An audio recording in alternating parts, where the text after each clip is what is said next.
Thank you, Madam Chair.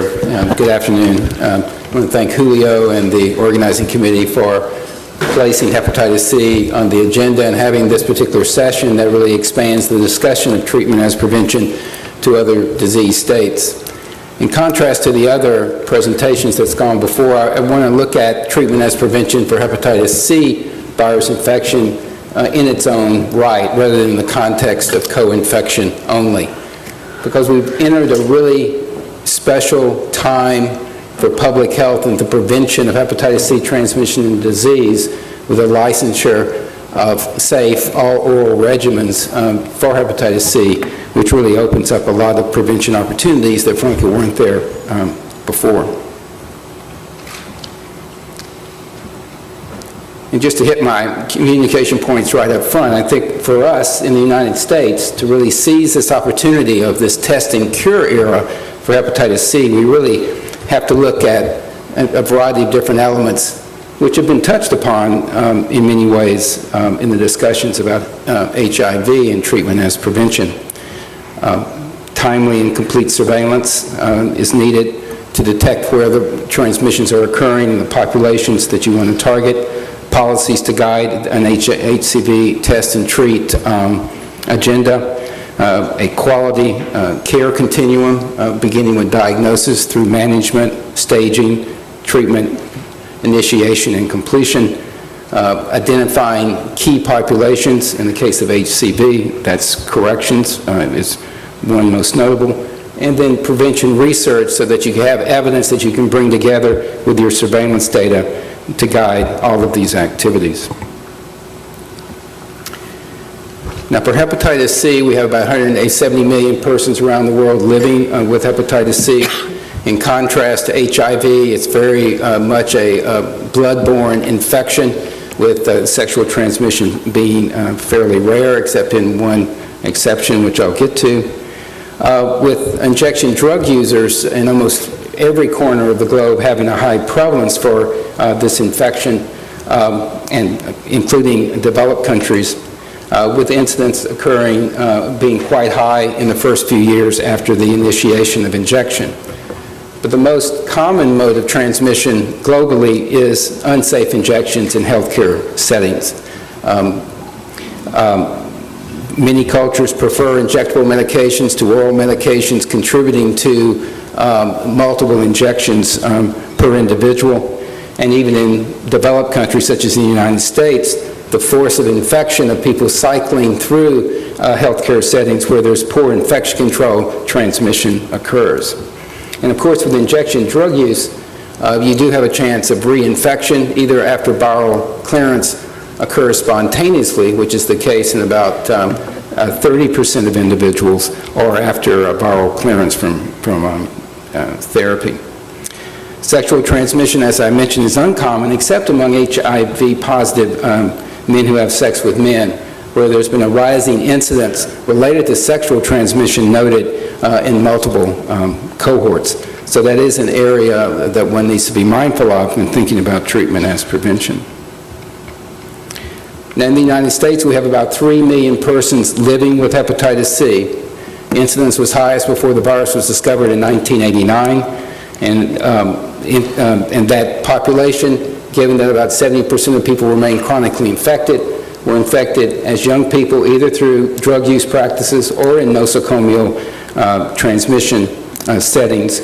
And they are now moving through time, creating this birth cohort effect in our epidemiology, with persons born during 1945 through 1965 having a 5-fold higher prevalence than other adults and representing the lion's share of morbidity and mortality, with an average age of death for people with HCV of 58 years.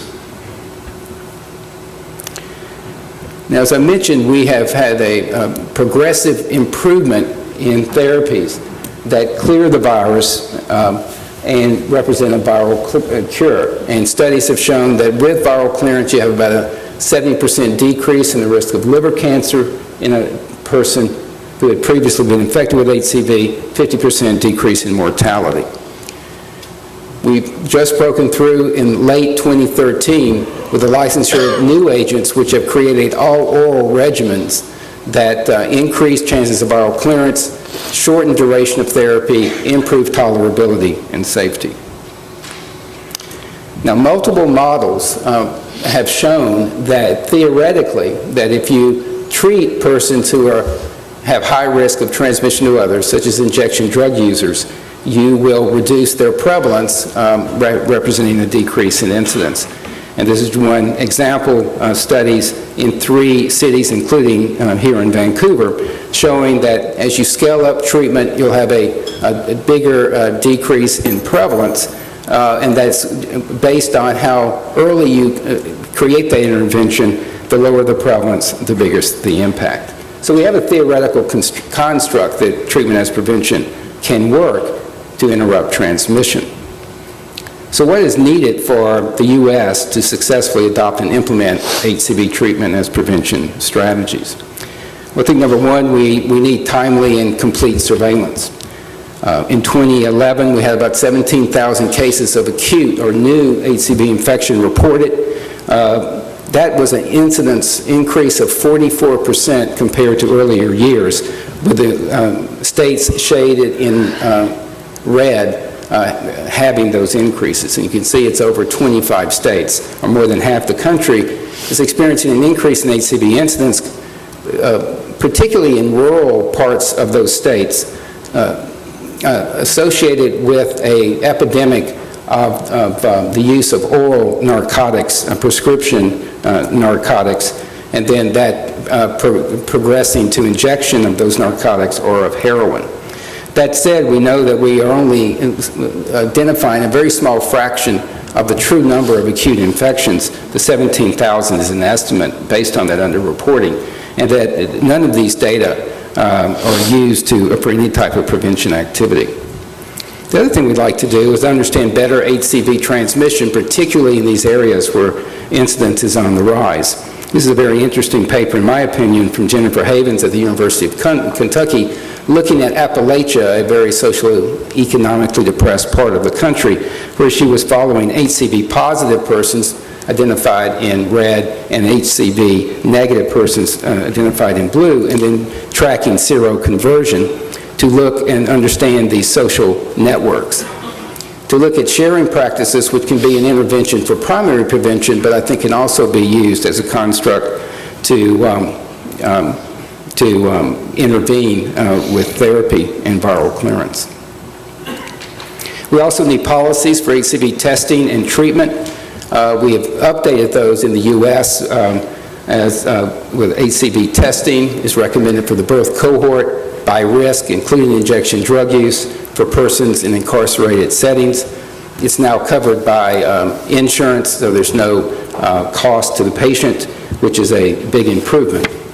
For HCV treatment, those guidelines were released in February to incorporate the new agents, and including the all-oral agents that I've already mentioned, based on sofosbuvir. However, the guidance for that is what agents to use once a decision is made to treat, not who should be treated. So when we think about treatment as prevention, we need to define who is needed to be treated. And so that discussion is still pending. New drugs are expected by the end of this year, which will add to our options. Cost is a big issue. That needs to be sorted out so that we have equitable access to treatment. The other thing we have to do is improve the HCV care continuum. Right now, we estimate only about 50% of people are aware of their status. Only a fraction are in care.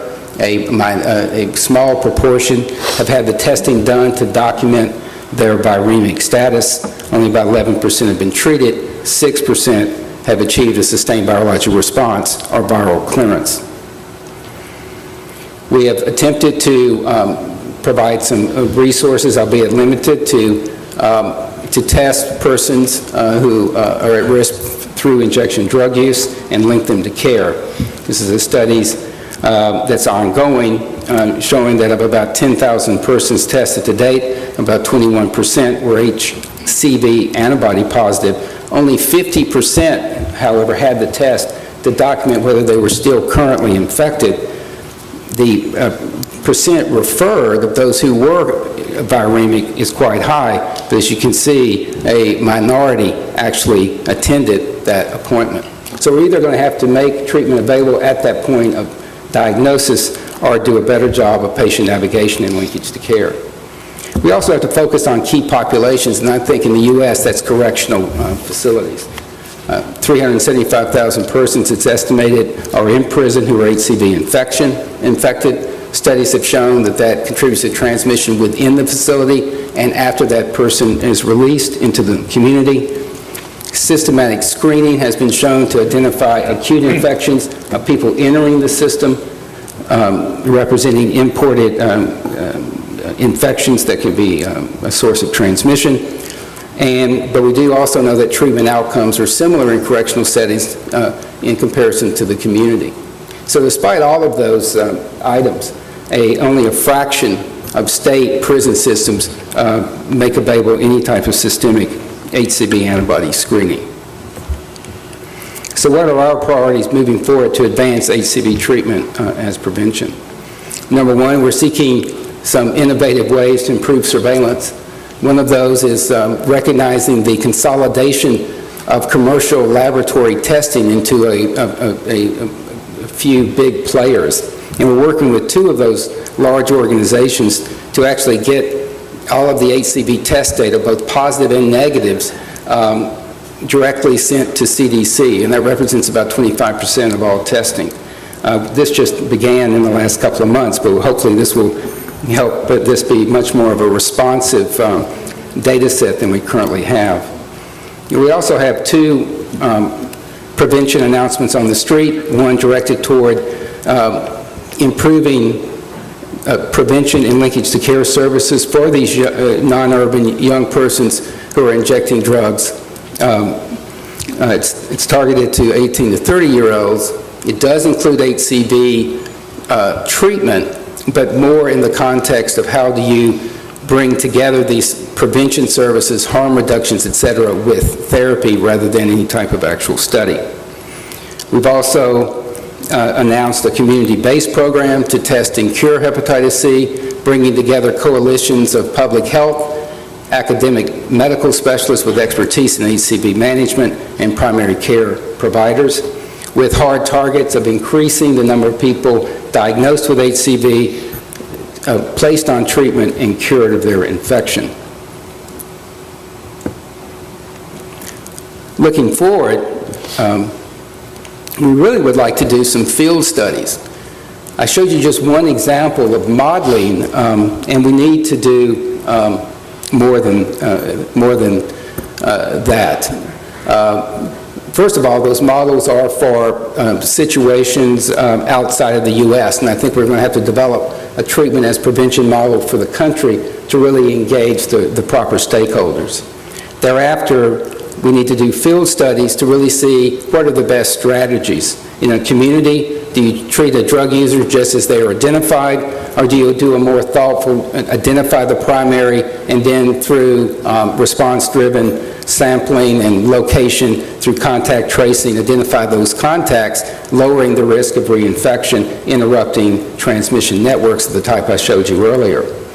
Drug treatment settings, methadone maintenance is a good possibility where you could do directly observed therapy as people come in for their methadone is just one type of strategy that could be tested. And then in incarcerated facilities, with that closed environment, you could actually envision eliminating HCV in that incarcerated setting, benefiting persons within that setting, and also having benefit of protecting the community after those persons who were previously infected are released. So in summary, the opportunities are quite ripe. But we need to develop an evidence base in the United States to really guide HCV treatment as prevention, understand what strategies are appropriate to the settings and the target populations, build the capacity to improve the continuum of HCV testing, care, and treatment, and really commit to the long term. And I think that commit to the long term is I'm really seeking the expertise in this room to lend a hand for HCV. As was called out by Paul Farmer in a February 12th Washington Post editorial, now is the time to build on the lessons learned for HIV and turn that expertise toward HCV. And I really hope you will heed that call and join me in a very special time to reduce HCV transmission and disease through treatment associated prevention strategies. Thank you.